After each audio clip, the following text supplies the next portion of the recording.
Evangelho de Jesus Cristo, segundo escreveu Lucas.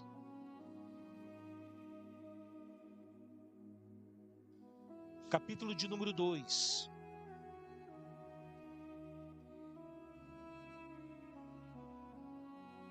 Amém, Jesus?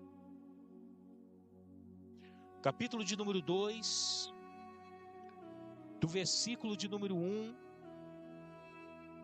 ao versículo de número 20.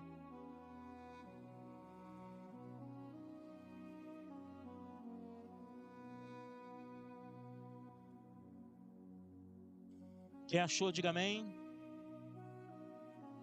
Lucas capítulo de número 2, do primeiro versículo ao versículo número 20.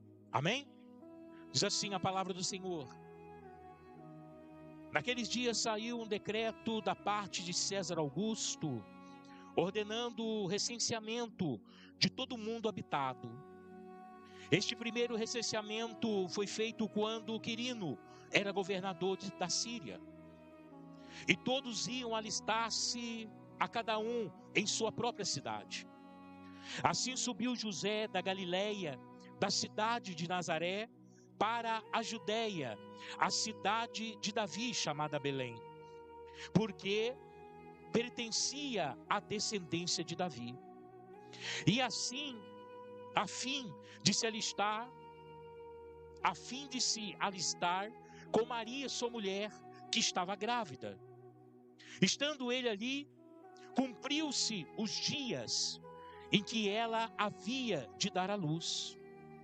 E ela deu à luz a um filho primogênito, envolveu-o em panos e o deitou numa manjedoura, porque não havia lugar para eles na hospedaria. Havia naquela mesma região pastores que viviam no campo e guardavam o seu rebanho durante a noite. Apareceu-lhes um anjo do Senhor, e a glória do Senhor o cercou de resplendor e ficaram atemorizados. O anjo lhe disse: não temais, eu vos trago notícia de grande alegria, que será para todo o povo. Na cidade de Davi vos nasceu hoje o Salvador, que é Cristo, o Senhor. Isto vos será de sinal: achareis o menino envolto em panos e deitado numa manjedoura. No mesmo instante apareceu como o anjo uma multidão do exército celestial, louvando a Deus e dizendo: glória a Deus nas alturas, glórias a Deus nas alturas, paz na terra entre os homens a quem ele quer bem. Ausentando-se deles os anjos para o céu, disse os pastores uns aos outros: vamos até Belém e vejamos isto que aconteceu e que o Senhor nos revelou. Foram apressadamente e acharam Maria e José e o menino deitado na manjedoura. Depois de o verem, divulgaram a palavra que acerca do menino lhe foram dita. Todos os que ouviam maravilhavam-se do que os pastores lhe diziam. Maria, porém, guardava todas essas coisas, refletindo sobre elas no coração. Voltaram os pastores glorificando e louvando a Deus por tudo o que tinham ouvido e visto, como lhes foram anunciado. Amém? Poder sentar em o nome do Senhor Jesus. Aleluia. Você pode deixar a tua Bíblia aberta, tá? Mas olha para mim, por favor. Eu preciso que a ministração hoje não se prolongue muito, mas eu tenho muitos detalhes importantes para poder trazer para o conhecimento dos irmãos acerca desta palavra. Em o nome do Senhor. Faça um favor para mim, filha, aumenta um pouquinho meu som, por favor. Eu abaixei aí na hora que você estava louvando. Isso, obrigado. Irmãos, o livro de Lucas é um livro que ele foi escrito sobre a história daquele momento, aleluia, aonde Jesus era o personagem principal, mas Lucas ele teve o cuidado de retratar todos os acontecimentos que haviam naquele momento, e se nós hoje formos buscar em qualquer livro circular de história, principalmente do povo romano, você vai encontrar realmente o que Lucas escreveu no seu evangelho. Lucas, ele teve esse cuidado de trazer a história, de trazer o contexto de tudo que estava acontecendo em volta daquele acontecimento sobre a vida do Senhor Jesus. Então é importante você entender, é importante você guardar certas coisas que vai ser falado aqui, para que você possa dominar esse assunto sobre o nascimento do Senhor Jesus. Amém?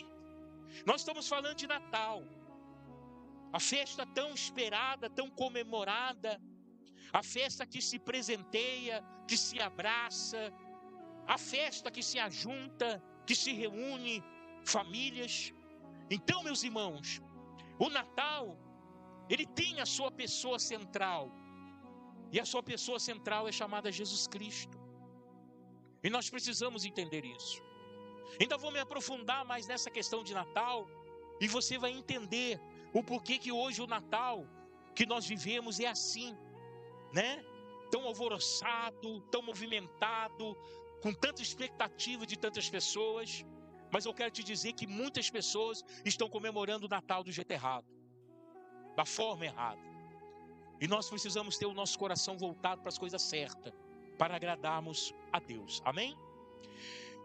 Lucas, ele começa dizendo que naqueles dias saiu um decreto de César Augusto. César Augusto era o imperador de Roma. E esse censo era feito a cada 14 anos. A cada 14 anos se fazia um censo para saber o tamanho da população que estava debaixo da mão forte de Roma, e também para que César Augusto ou qualquer outro imperador tivesse o conhecimento do tamanho do seu exército. Amém, Jesus? Então, esse imperador, ele emitiu esse decreto para que todo o império fosse recenseado. E isso acontecia a cada 14 anos. Para potência militar e para fortalecimento da cultura de cobrança de impostos. Porque nós sabemos que Roma, ela era um estado que cobrava muito impostos. Então, com o recenseamento, eles sabiam quantas pessoas tinha, quantas famílias tinham. Nem entanto, o recenseamento era só de homens, e o homem era chefe de família, para que se pudesse, aleluia, se contar tanto o exército, como também os impostos. Amém, Jesus? O imperador da época era o Caio Otávio. Guarda isso. O imperador da época era Caio Otávio, que foi chamado posteriormente de César Augusto. Augusto não era nome do imperador, era um título, aleluia, imperial, dado pelo Senado. Então entenda, o nome de César Augusto era, aleluia, Caio Otávio. Mas foi dado a ele o nome de César Augusto porque o Senado deu um nome para ele político, para que ele fosse conhecido por toda a região do mundo. Amém, Jesus? Então, meus amados, César Augusto, o imperador, era um homem sanguinário. Roma, ela controlava o seu território a fio da espada. Só que Roma, ela nunca interferiu nas religiões. Roma tomava os povos, Roma tomava nações, mas não interferia na religião deles. Deixava livre, acontecendo, né? Porque o que mais Roma queria era número no exército e mais número de impostos cobrados. Quem está entendendo aqui, diga amém. Não desvia a sua atenção, viu, irmãos? Às vezes a pessoa levanta, vai no banheiro, se acompanha com o olho, você perde a pregação. Preste atenção, por favor, em o nome de Jesus, que é importante isso. Nesse momento desse decreto, desse recenseamento, José, que estava compromissado com Maria, ele também deveria se alistar. O nome dele deveria se contar naquele lugar. Só que José morava na Galileia, em Nazaré. E precisava ele ir para a Judéia, na cidade de Belém. E por que José precisava ir para lá? Porque o recenseamento era feito na cidade natal, onde a pessoa havia nascido. José havia nascido em Belém, mas havia se mudado para a Galileia. Estava morando atualmente em Nazaré, aonde ele conheceu Maria. Mas, para que se cumprisse a palavra, que o próprio Deus jurou a Davi, que em seu trono, da sua descendência jamais ia sair, ia haver descendência para o resto do tempo da terra, do tempo do homem na terra. Então era necessário que alguém de Belém, que alguém que viesse da tribo de Judá, fosse o descendente de Davi, fosse alguém que desse lugar ao reinado de Davi. Então entenda uma coisa que eu quero te dizer muito importante aqui. José, na história bíblica, é mais importante do que Maria. Porque Maria é uma bem-aventurada. Maria, ela foi escolhida a dedo. E ela aceitou o propósito de Deus na sua vida. Ela engravidou do Espírito Santo. Deu à luz ao Filho de Deus. Mas nada disso seria cumprido se José não fosse descendente de Davi. Quem está entendendo? Diga amém. Para se cumprir a história, José então, ele é escolhido e é o descendente de Davi. Amém? Então, na história bíblica, José é mais importante do que Maria. Quem está entendendo? Diga amém. Amém, Jesus? E diz a palavra do Senhor, aleluia, que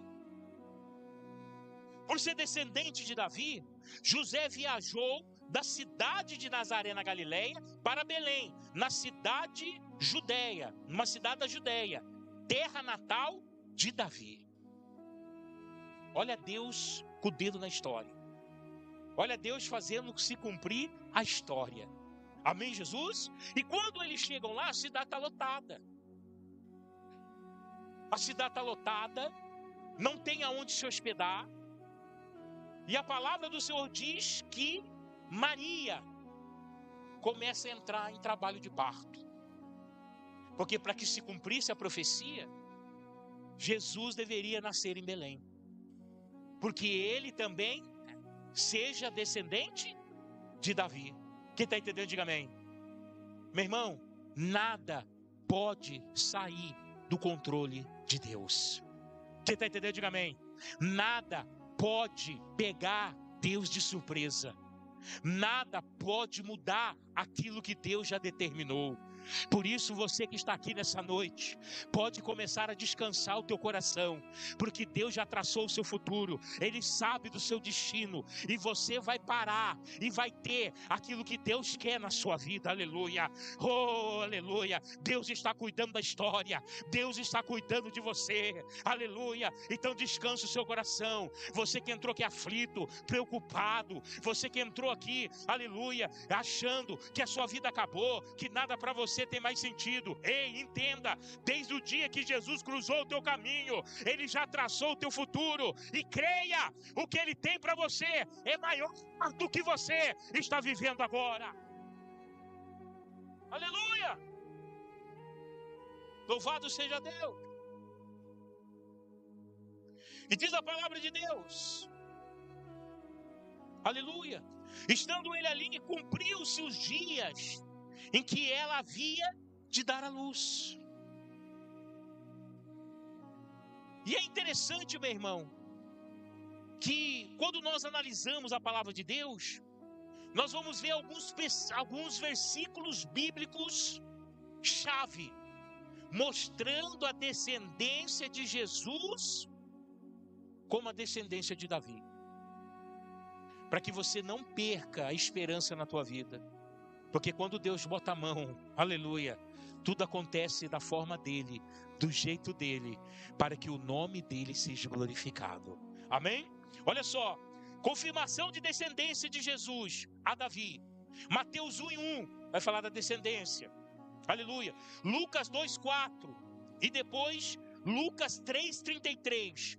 E até o apóstolo Paulo falou sobre isso. Romanos 1:3.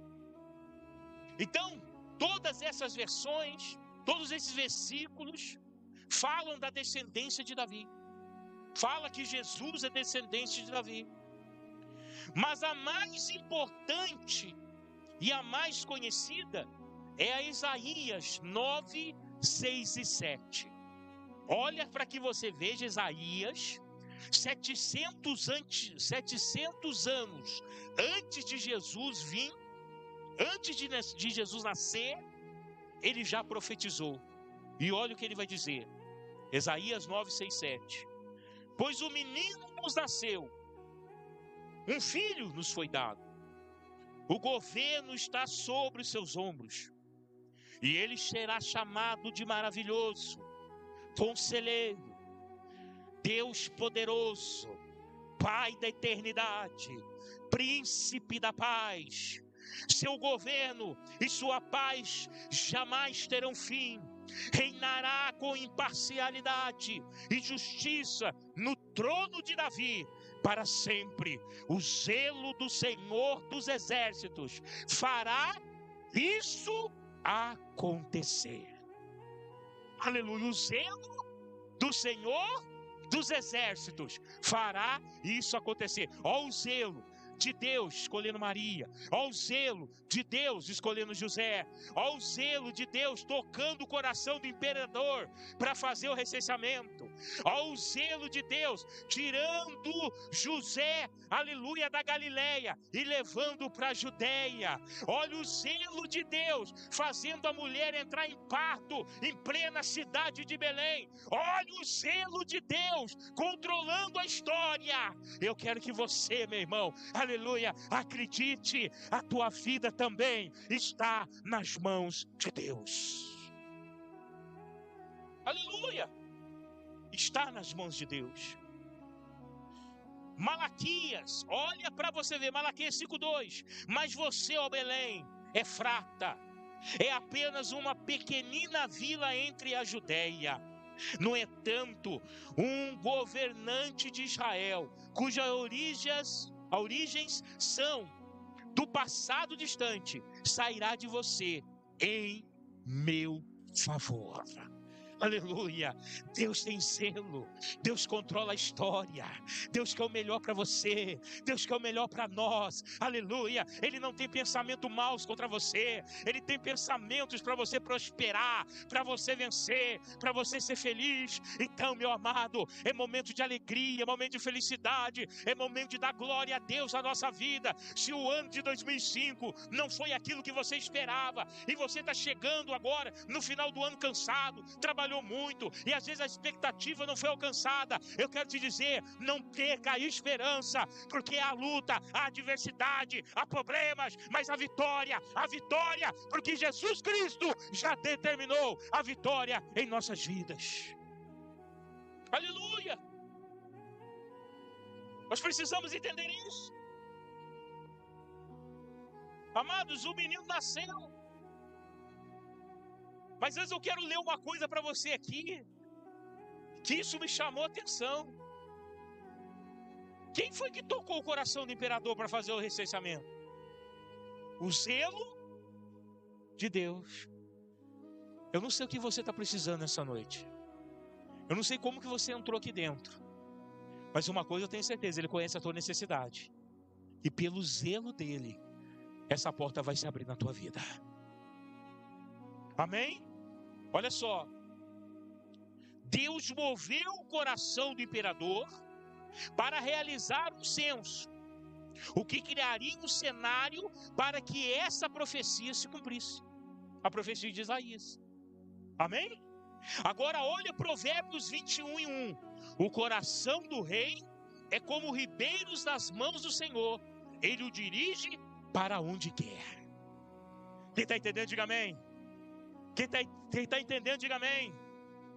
Meu amado, entenda uma coisa, aleluia, Deus está no controle da história, para o melhor da minha vida e da tua vida. Sabe por quê? Porque você tem mantido fiel a Deus. Deus trabalha para os seus.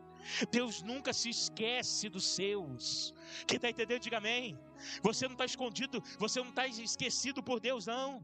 Amém? Às vezes você pode achar, mas não tem nada acontecendo na minha vida, será que Deus está ouvindo a minha oração? Será que o Senhor se esqueceu de mim? Não, Ele está controlando a história. E daqui a pouco, um pouquinho de tempo só, aquilo que tiver que vir virá, e vai alcançar a tua vida, e vai impactar a tua história na face dessa terra. Quem crê nisso, diga amém. Dá uma linda salva de palmas para o Senhor aí, glorifica o nome dEle, aleluia.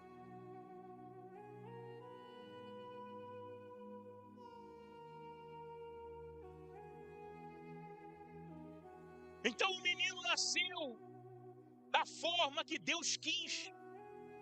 O zelo de Deus tomou conta da circunstância, mudou o calendário, tocou o coração do imperador, fez José se deslocar. Agora entenda, José, ele foi para um recenseamento, ele poderia ir sozinho.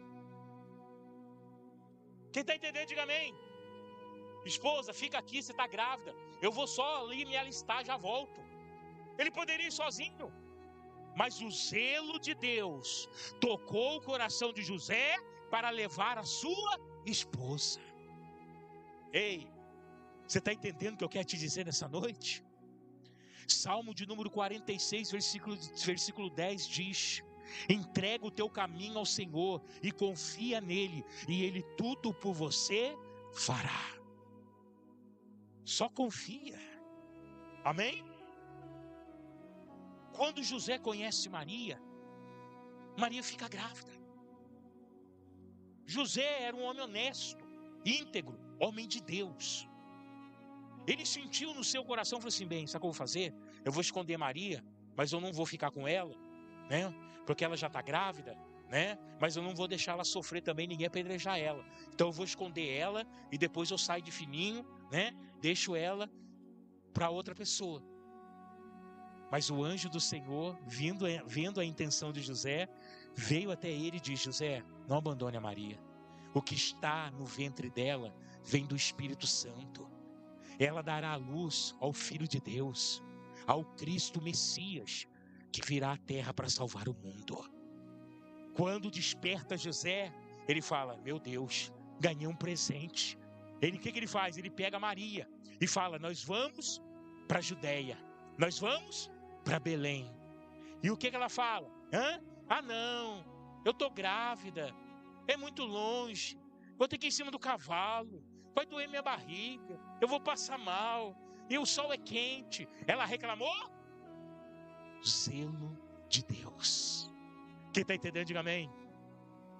Para que Deus abençoe tua vida, Ele toca o coração de fulano, de ciclano, Ele muda a data, aleluia, Ele faz uma vírgula aparecer, aleluia, no decreto, no edital, Ele faz uma vírgula aparecer, um pingo no i, aleluia, Ele faz, aleluia, se perder currículo para achar somente o seu. Quem está entendendo, diga amém. Deus trabalha para os seus, aleluia.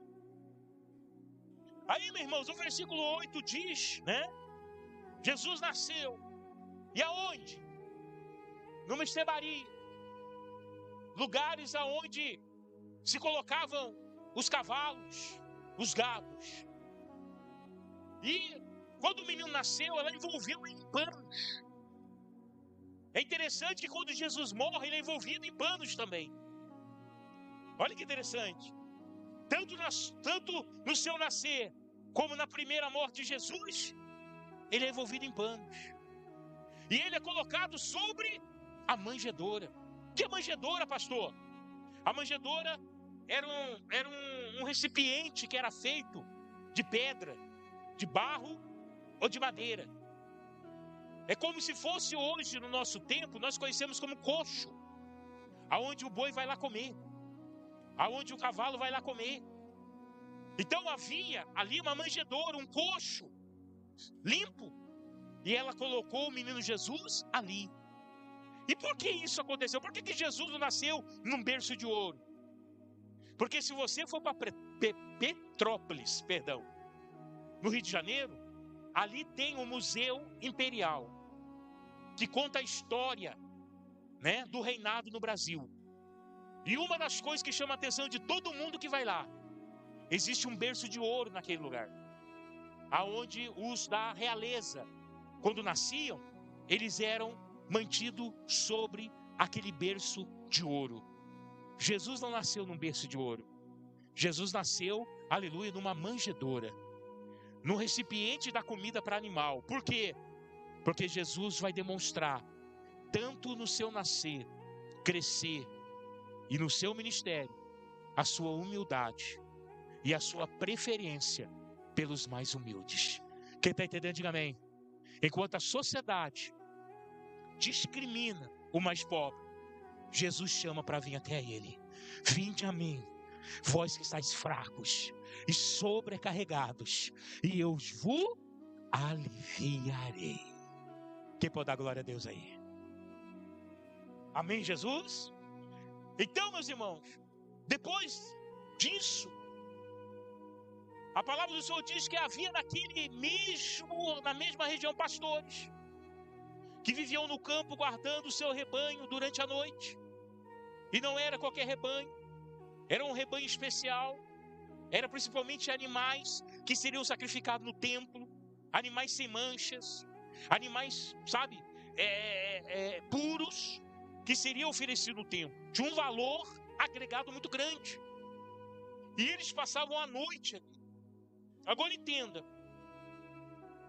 os pastores no campo, para que você entenda, por que apareceu para os pastores? Os pastores no campo, no contexto bíblico da época, essa categoria de trabalho ganhava salário baixo, porque seu trabalho era considerado como não especial e, portanto, de classe inferior. Os anjos apareceram para os pastores e não para os sacerdotes, não para os doutores da lei, não para os religiosos da época, mas Jesus vai aparecer para os pastores no meio de um campo, no meio do nada. Amém? Por quê? Porque era uma classe discriminada. Era uma classe discriminada, não tinha valor o trabalho deles. Além disso, os pastores eram classe estigmatizada em Israel, por causa do seu trabalho nas vigílias à noite. Eles não conseguiam guardar o sábado nos termos da lei, e o próprio manuseio de animais os tornavam impuros, impedindo de que pudesse adorar no templo com os outros israelitas. Você está entendendo por que Deus vai aparecer para eles? Você está entendendo porque eles são os primeiros a receber a notícia, aleluia, que Jesus nasceu, que o menino está em Belém, que o Cristo já está na terra? Você está entendendo? Porque eles eram discriminados, eles não tinham como adorar no templo, porque não deixavam, uns eram à esquerda, pessoas sem valores, mas Deus se manifestou na vida deles. Mas Deus, aleluia, foi lá avisar eles primeiro, porque aquilo que não tem valor para o homem, tem valor para Deus. Então não esquenta a cabeça com o homem, não. Para de dar ouvido ao homem e começa a dar ouvido ao Espírito Santo na tua vida. Aleluia. Sabe, meu amado, porque quando nós abrimos o nosso coração para Deus, Deus vai mostrar verdadeiramente o valor que você tem. Aleluia. Jesus te ama. E Ele nasceu por causa de você. Ele veio à terra por causa de você. Aleluia. Amados, preste atenção na leitura. Havia naquele mesmo região pastores que viviam no campo, guardando o seu rebanho. Durante a noite, apareceu-lhes um anjo. Amém? Esse anjo significa que é qualquer anjo da classe celestial. Se no lugar do tivesse o anjo, seria o próprio Senhor Jesus. Toda vez que você ler na Bíblia, o anjo é o próprio Senhor Jesus. Toda vez que você lê na Bíblia, um anjo é qualquer anjo da classe celestial. Amém? E diz a palavra, um anjo do Senhor, e a glória do Senhor o cercou de resplendor e ficaram atemorizados. Por quê? Porque Israel já estava fora dos caminhos de Deus há muito tempo. As manifestações divinas já não aconteciam mais. E quando aqueles pastores que eram discriminados, que dificilmente conseguiam assistir um culto no templo, porque eram discriminados, não podiam entrar, impuros. Quando eles viram aquele manifestado poder de Deus, a glória de Deus naquele lugar, eles ficaram atemorizados. Falta de costume. Aleluia. E diz a palavra, o anjo disse, não temais, eu vos trago, aleluia, notícias de grande alegria. Eu quero te dizer nessa noite, meu irmão, quem vem trazer mal notícia para você é o diabo. Porque, aleluia, Jesus, Ele só tem boa notícia para mim e para você. Aleluia, Ele só tem boa notícia para mim e para você. Então, comece a se alegrar nessa noite, porque o Senhor está trazendo algo da parte dEle para a sua vida. Aleluia. E olha o que o anjo vai dizer.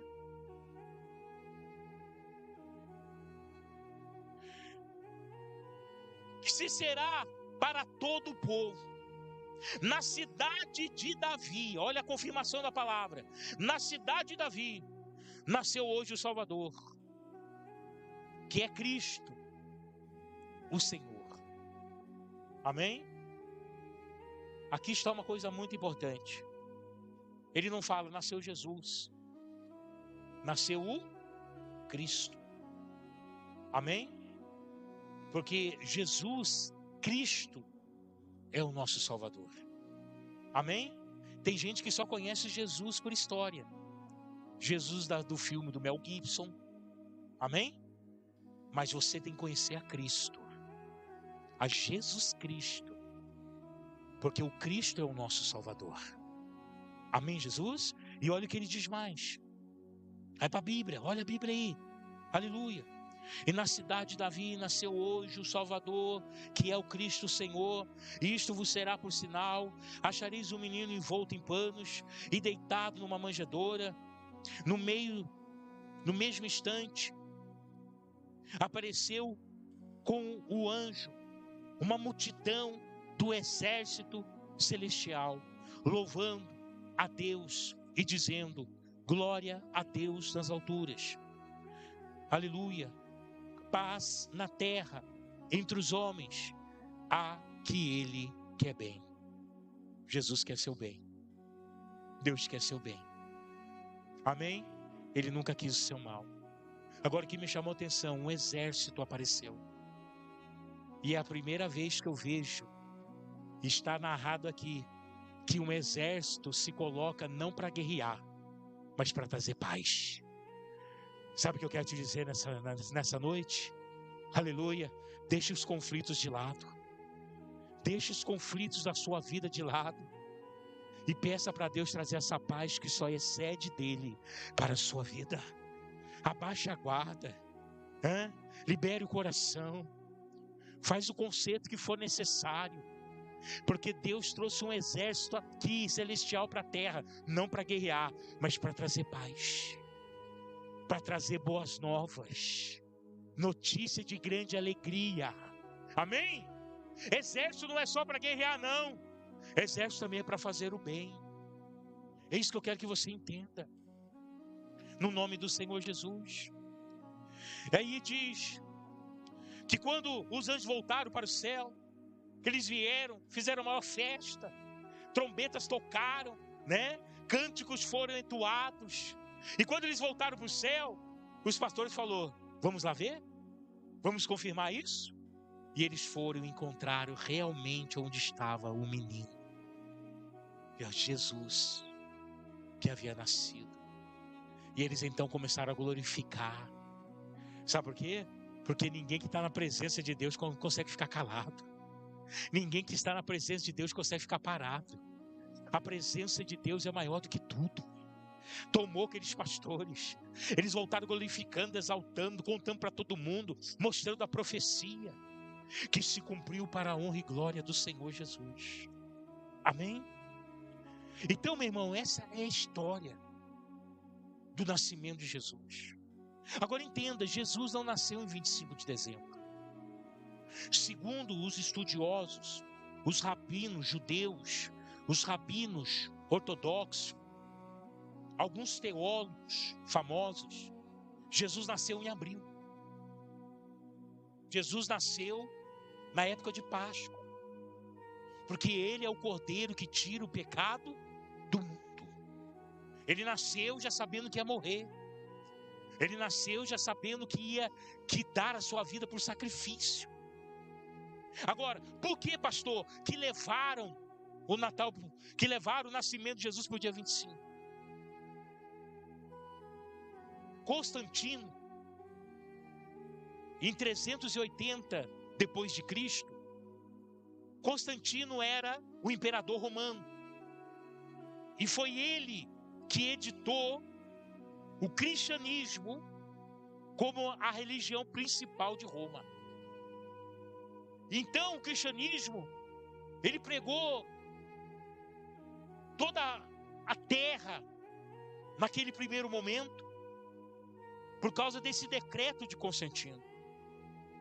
E 25 de dezembro, na data do calendário romano, era a festa mais importante do povo, ao Deus Sol.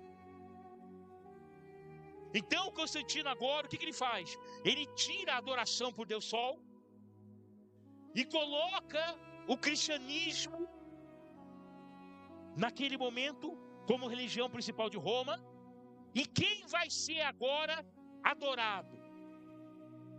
Quem vai ser festejado agora dia 25 de dezembro? Jesus Cristo, que é, aleluia, a pessoa central do cristianismo. Quem está entendendo, diga amém. Tudo isso pelo dedo de Deus. Quem está entendendo, diga amém. Amém? Então, a partir daquele momento, dia 25 de dezembro, os romanos passam a comemorar não mais o Deus Sol, mas agora o nascimento de Jesus. Amém? Nós sabemos que com o passar do tempo, né, a Igreja Católica vai surgir. Surgindo a Igreja Católica, o cristianismo ele vai ser, vamos dizer assim, amarrado. Jesus vai sair de cena e vai começar a entrar as imagens de escultura. Essa é uma outra história que um outro dia eu canto para você. Amém? É um outro estudo. Mas, quando vem para o dia 25, e já entrando na pré-modernidade, já começa a entrar o que? O capitalismo. E as pessoas já começam a olhar 25 de dezembro com outros olhos. Já que é uma festa que todo o mundo praticamente comemora, vamos trazer a ideia deste dia do alto comércio. E aí começa, né? Desde a Europa até a América do Norte, também aqui nós da América do Sul, começa com o costume do Natal ser uma data festiva para reunir a família e para presentear, aleluia, as pessoas. Quem está entendendo? Mas isso não entra por um decreto do rei, muito menos bíblico, mas entra por causa do capitalismo, comercialismo, meio de ganhar dinheiro. Amém? Nada contra presentear. Acho que você tem que dar presente, se tem condição, você tem que dar mesmo. Você tem que dar um presente para quem você ama, para quem você gosta. Natal, reunir a família, positivo, maravilha. Reunir toda a família, né? Festejar, comer uma boa comida, gastronomia, né? É uma coisa boa na vida do homem. Nem tanto os anjos não comem, mas Deus criou o homem para se alimentar. Deu, aleluia, o paladar para o homem. Então é uma coisa boa. Amém? Mas toda essa questão, né, do capitalismo entra no meio. E aí passa a ser essa festa que nós estamos vendo hoje. E é claro que Jesus Cristo novamente é tirado de cena. vai entrar, aleluia, um homem chamado Noé. Que a história diz, não sei se é verídica, mas é o que está aí para você consultar no Google, tá? Um homem que vivia pelas ruas, descendente de pessoas ricas, que principalmente no dia 25 de dezembro, pegava parte do que tinha para poder presentear as crianças. Há outro relato de um padre que no dia 25 de dezembro começou a usar a Igreja Católica para presentear principalmente as crianças no dia de Natal. Então nasce a história, nasce Noel, né? E isso tomou o comércio. Amém, Jesus? Agora eu quero te dizer uma coisa nessa noite. O que isso tem a ver com a palavra de Deus? Nada. Nada. Pastor, então quer dizer que eu não posso comemorar o Natal? Pode. Mas aonde está na Bíblia que eu posso comemorar o Natal? Não tem. Ah, mas então eu não posso. Não tem também que você não pode.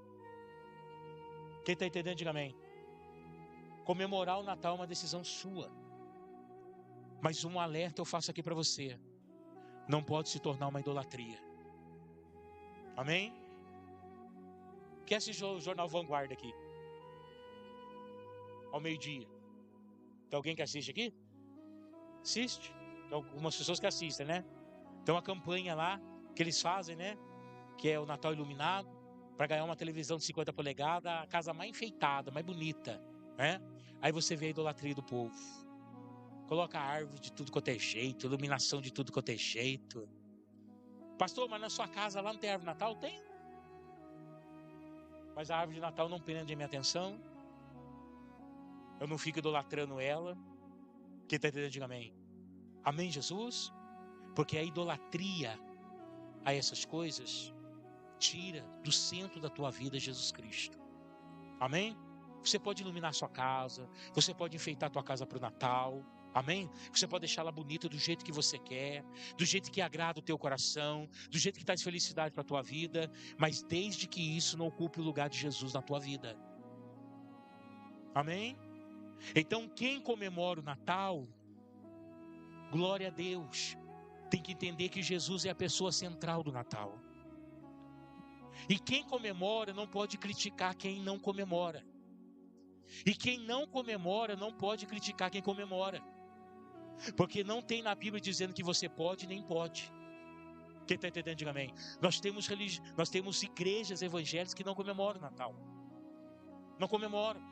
Para eles é um dia normal, entendeu? Muitos trabalham nesse dia, né? Chega em casa, é um dia normal, uma janta normal, não tem enfeite na sua casa, não tem festa, não tem reunião de família. Amém. Se eles servem a Deus com honestidade dessa forma, glória a Deus por isso. Mas eles não podem criticar quem festeja o Natal. Amém? Só que o Natal, meu irmão, de hoje se tornou para muitas famílias desgraça por causa da bebida, por causa da droga, da sexualidade, da imoralidade.